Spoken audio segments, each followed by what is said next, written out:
Hello there, welcome to News at 10 on Rajya Sabha television. My name is Aishwarya Kapoor and these are the headlines. Day 2 of the Global Entrepreneurship Summit in Hyderabad today. Ivanka Trump takes part in discussion on innovation, skill and training. Advisor to Donald Trump stresses on fueling women-led business growth.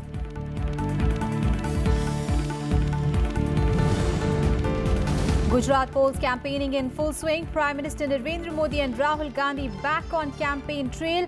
PM Modi to address election rallies in South Gujarat. Congress Vice President to kick off two-day campaign tour with a visit to the Somnath Temple.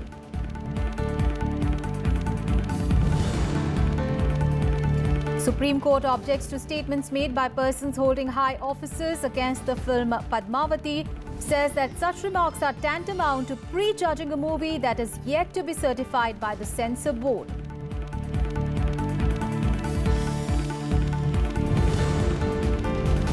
North Korea says it has successfully tested a new ballistic missile that can reach the whole of United States.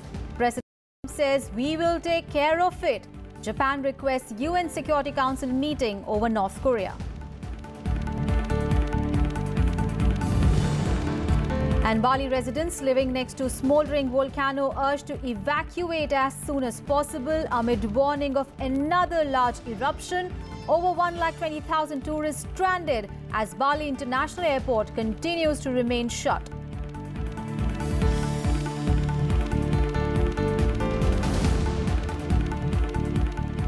Our top story is day 2 of the Global Entrepreneurship Summit in Hyderabad, and the key event today is the plenary session that is on right now. We're circling around the theme of Women First, Prosperity for All. The session aims to boost female participation in the workforce through increased access to skills, training, education and career counseling. Advisor to the President of the US, Ivanka Trump, who is also taking part in the discussion, said that reducing gender gap can help India boost its GDP. She also added that women are half the population, so we need to start thinking about their issues as critical issues. Other panelists in the discussion include Cherry Blair Foundation for Women, and Chanda Kochar, Managing Director and CEO ICICI Bank, and Karen Quintos, Chief Customer Officer, Dell EMC. The theme of this year's summit is Women First, Prosperity for All, and it includes 1,200 young entrepreneurs, and most of them are women. And earlier on Tuesday, the 3-day Global Entrepreneurship Summit was jointly inaugurated by Prime Minister Narendra Modi and advisor to the US President Donald Trump, his daughter Ivanka, in Hyderabad. The summit, with a focus on women and their roles as entrepreneurs, is in its 8th edition and is being held in South Asia for the first time. To my entrepreneur friends from across the globe, I would like to say, come, make in India, invest in India, for India and for the world.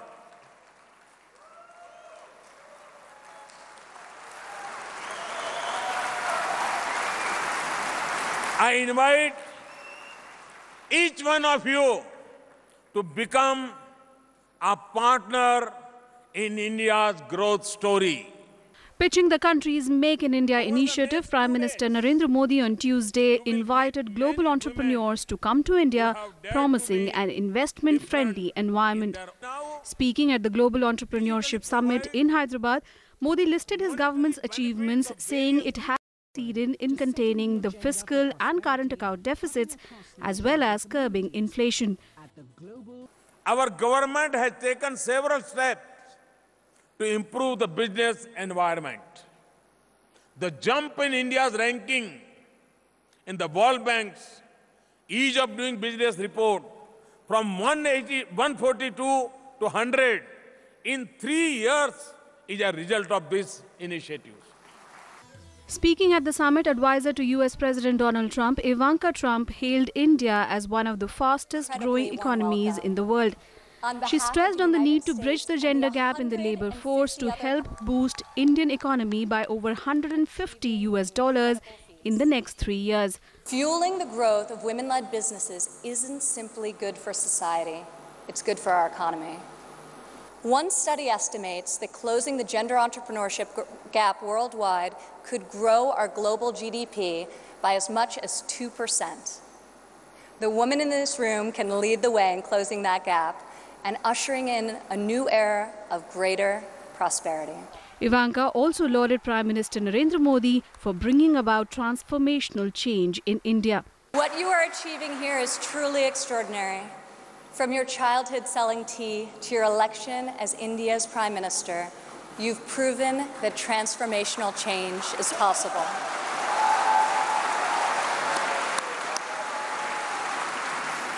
And now you are bringing that promise to hundreds of millions of people across your country.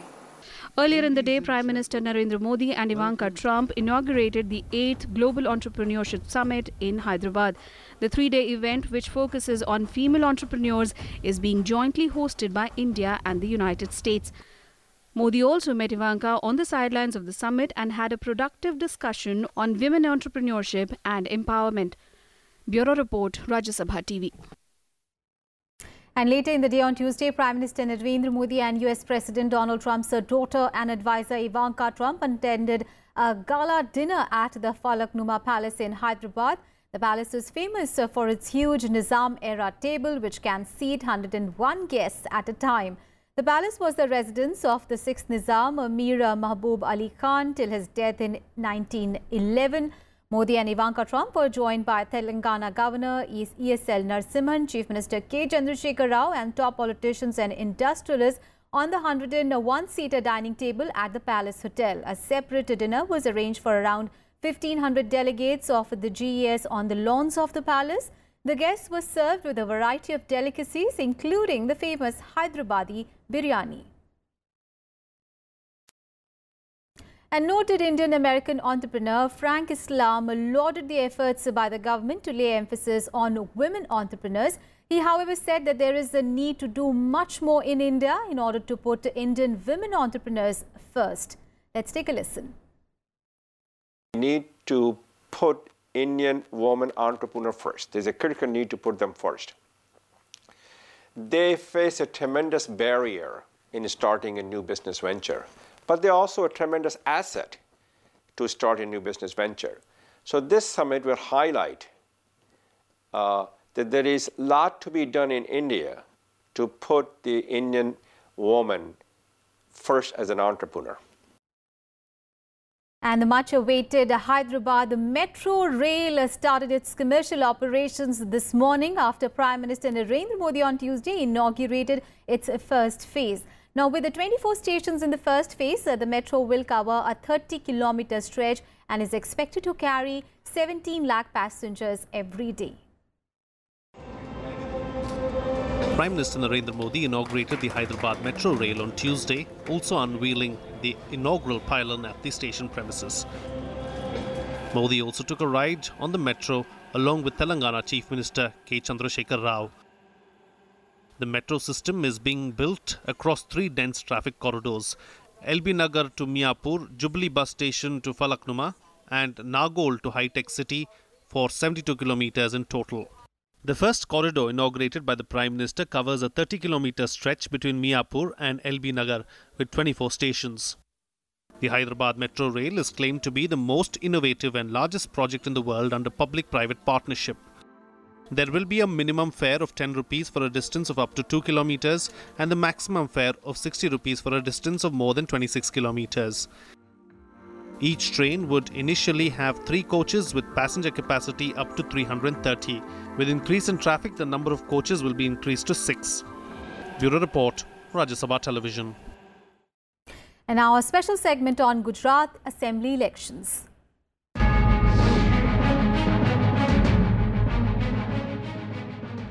Well, after inaugurating a global entrepreneurship summit in Hyderabad, the Prime Minister Narendra Modi will return to his election campaigning mode in Gujarat as he is scheduled to address 4 rallies in South Gujarat today.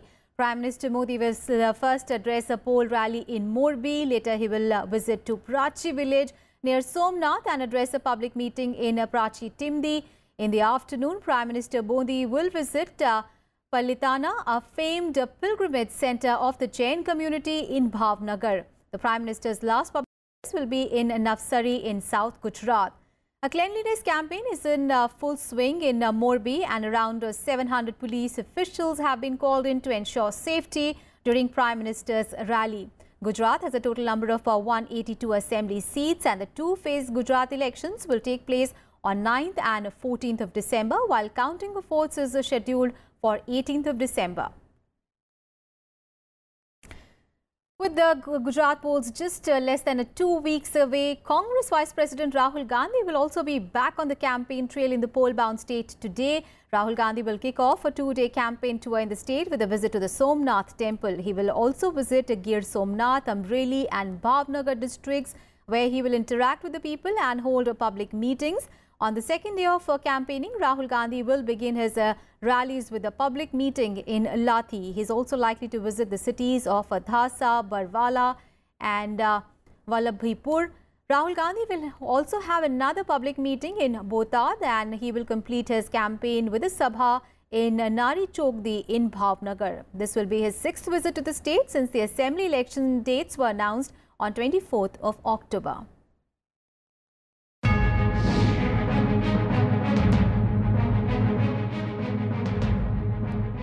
On to some other news from Uttar Pradesh, and voting for the third and the final phase of municipal elections is being held today across the 26 districts in Uttar Pradesh. The polling began from 7:30 in the morning and it will continue till 5 in the evening.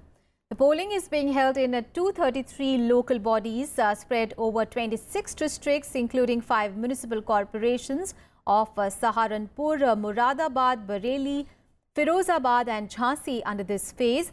Over 10,800 polling booths have been set up for more than 94 lakh voters.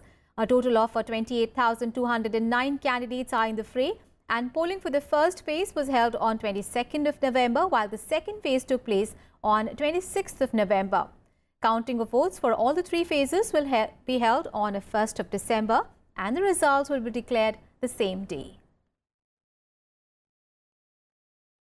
On to the other top story of the day, taking a strong exception to the comments made by persons holding public office, including ministers and chief ministers, on the film Padmavati. The Supreme Court on Tuesday said that such people should refrain from passing remarks till the film is cleared by the Central Board of Film Certification. The Supreme Court once again said that it is the prerogative of the Censor Board to review the film Padmavati and make a decision on whether it is suitable for screening. A bench headed by Chief Justice Deepak Mishra dismissed the fresh petition that had sought an order to restrain the producers of the movie from releasing it abroad. The film director Sanjay Leela Bhansali, however, assured the Apex Court that he will not release Padmavati in other countries till the film is cleared by the Censor Board.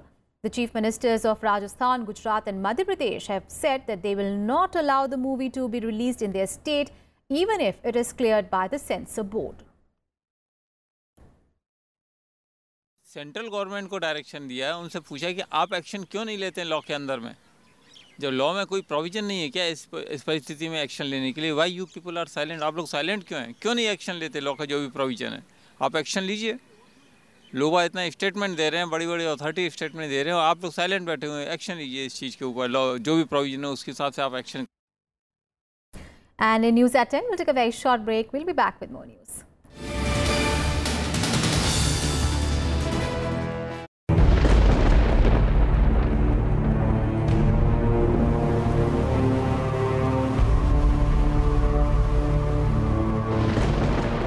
This is Kibutu in Arunachal Pradesh, East Point East on the map of India. Kibutu is dangerously close to the Chinese pressure point. We see first-hand and unseen areas of sand dunes and see how BSF is guarding this difficult territory along the Indo-Pak borderline.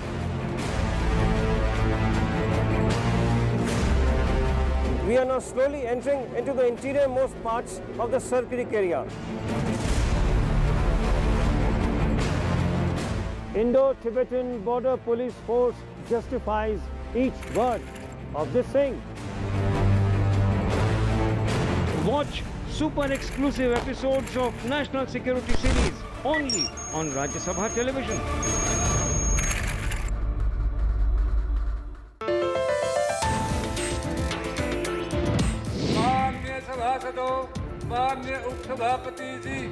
Now, Footwear Design and Development Institute Bill.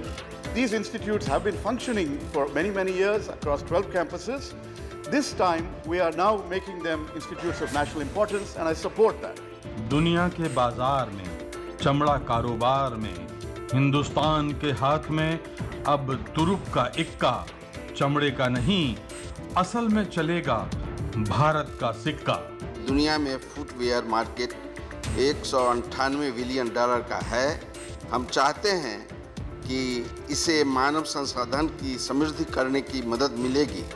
It's a particular sector which has intense labor potential. Skilled labor is required, and you have started doing very good skilling through this institution, which were spread in 7 areas, and now 5 more are also getting operational. That skilling has given them excellent jobs on the campus.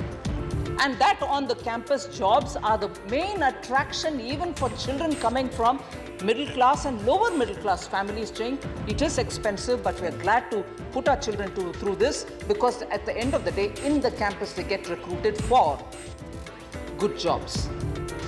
देखिए, संसद संवाद में इस बार चर्म उद्योग पर चर्चा।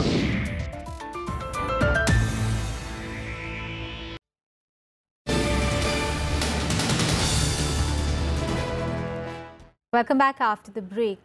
It is day 2 of President Ramnath Kovind's maiden visit to West Bengal. President Kovind will today visit the birthplace of Gurudev Rabindranath Tagore at Jorasanko and Netaji Bhavan, the residence of the nationalist leader Netaji Subhash Chandra Bose. He will also attend the closing ceremony of the centenary celebrations of Bose Institute, a premier research institute of the country established by the Acharya Jagdish Chandra Bose. President will also visit global headquarters of the Ramakrishna Mission and Mutt at Bellur Mutt. Earlier on Tuesday, the West Bengal government held a state reception in honor of President Ramnath Kovind, who is visiting Kolkata for the first time since taking office as president earlier this year. Chief Minister Mamata Banerjee presented one of her own paintings to President Kovind. After West Bengal, President Ramnath Kovind will proceed to Mizoram for a 2-day visit.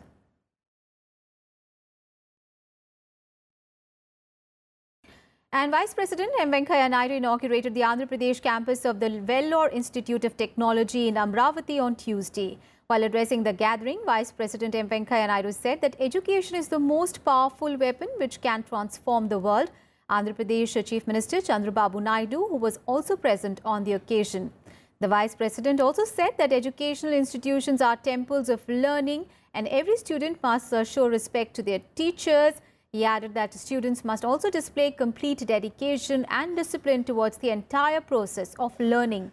He further said that education should become a powerful tool of social, cultural and economical transformation of the country with strong moral and ethical values forming the basis of such a transformation.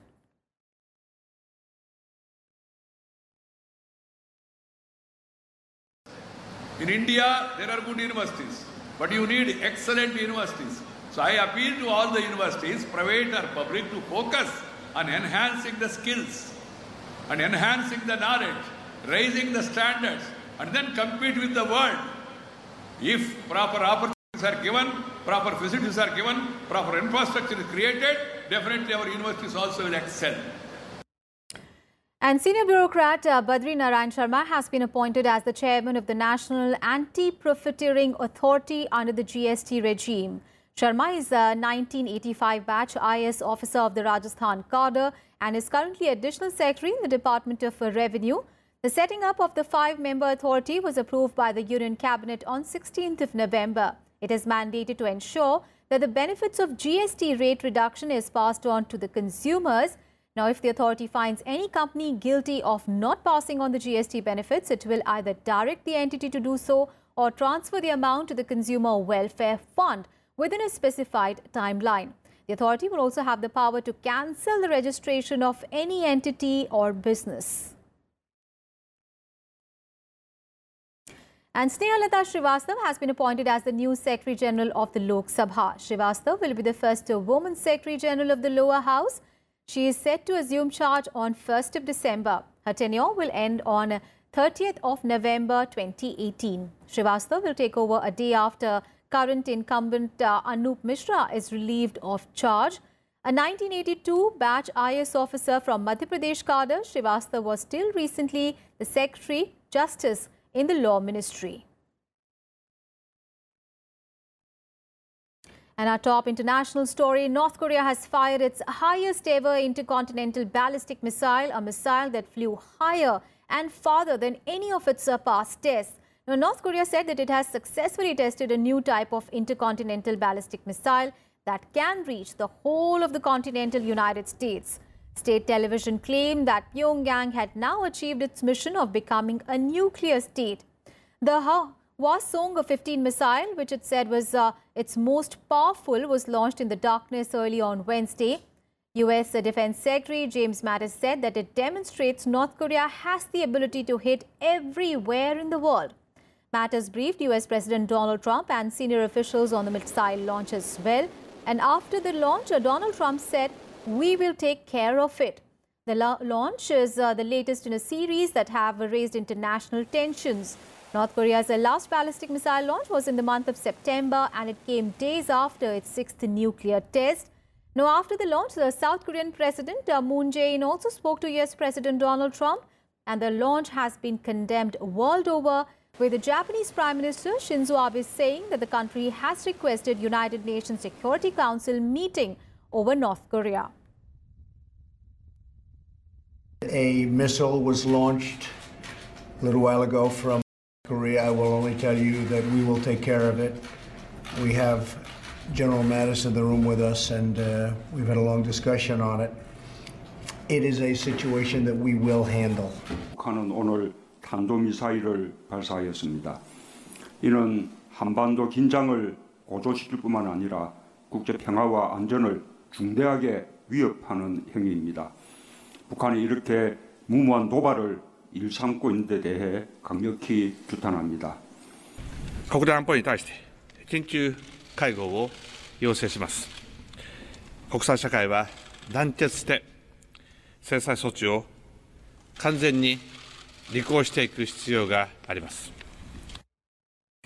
And Bali residents living next to a smouldering volcano are being urged to evacuate as soon as possible amid warnings from emergency agencies of another larger eruption. Almost 30,000 people have already left the area around Mount Agung since it began erupting on Saturday, spewing clouds of ash. But there are still thousands of other people who are still living in the danger zone who need to be evacuated urgently. Meanwhile, over 1 lakh tourists remain stranded in Bali, even as the main airport continues to remain shut for the 3rd consecutive day today. Over 1,20,000 tourists were stranded at the Bali International Airport for the 2nd day on Tuesday after clouds of smoke from Mount Agung volcano forced authorities to extend the airport's closure by another 24 hours. As plane routes remain covered by volcanic ash, over 443 flights to and from Bali have been cancelled since Monday. While airport officials are evaluating the conditions every 6 hours, 10 alternative airports in neighbouring provinces have been prepared for inbound flights to be diverted to. मेरे हिसाब से बाली government ने कुछ भी मतलब foreign tourist के लिए कुछ भी हेल्प नहीं कर रहे हैं। यहाँ हजारों लोग एयरपोर्ट में फंसे हुए हैं and they have to go to the some other airport और दूसरे एयरपोर्ट से वो फ्लाई होने की कोशिश कर रहे हैं, लेकिन यहाँ की गवर्नमेंट या यहाँ की कोई अथॉरिटी हेल्प नहीं कर रही है। No, there's not a lot of information. Very little. It's all right. We're on holiday, so it doesn't matter. We don't know. We don't know what's going to happen. Jusqu'à maintenant, oui, on a eu des bonnes informations des autorités et ils nous ont bien informés et c'est au jour le jour. Qu'est-ce qu'on peut faire? C'est la nature, donc on ne peut rien y faire. Pour une fois qu'on peut rien faire à quelque chose. Raising the alert level to maximum, experts have warned that the volcano can erupt any moment. Over 1,50,000 residents living in 22 villages are already being moved to safer areas. Kemudian ini mengarah ke barat ke bulannya. Kemudian malam hari masih kita amati adanya sinar api. Jadi kita tetap memantau gunung ini 24 jam, gitu ya.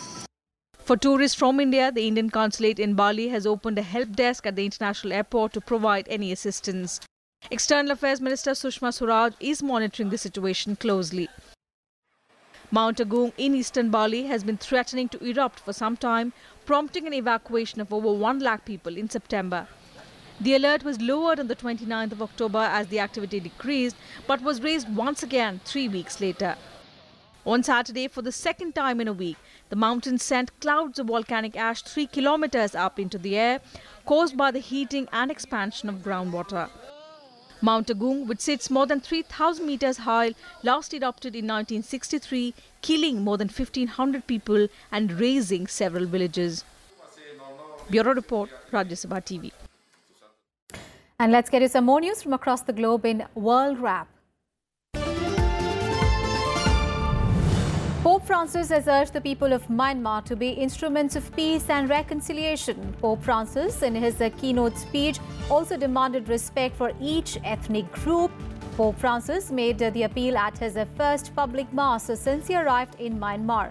The Pope's visit to the country comes after an exodus of more than 6 lakh Rohingyas from Rakhine State to Bangladesh following a military crackdown.